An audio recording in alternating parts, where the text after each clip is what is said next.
আচ্ছা, এই আপুটার কথাগুলো একটু মনোযোগ দিয়ে শুনবেন অ্যান্ড কমেন্ট সেকশনে জানিয়ে যাবেন যে এই লটারিতে আপনারা কে কে জিতেছেন অ্যান্ড কে কে হেরে গেছেন।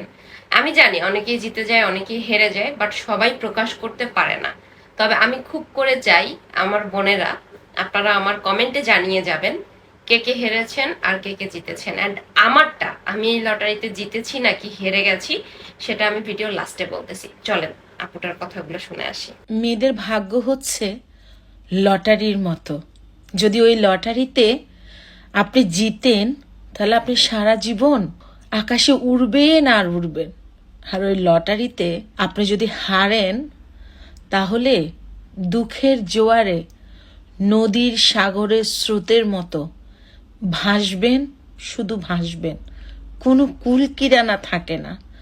আসলে আমরা যারা মেয়ে, আমাদের ভাগ্য, আমাদের সংসার, আমাদের দাম্পত্য জীবন সবকিছু আসলেই ভাগ্য লটারির মতোই। আসলে ভিডিওর প্রতিটা কথা, এই আপুটার বলা প্রতিটা কথা রাইট। তো আমি এই লটারিতে অবশ্যই আমি জিতেছি, আলহামদুলিল্লাহ আমি জিতেছি। জানি না আমার ভাগ্যে পরবর্তীতে কি অপেক্ষা করছে, but now I am fine.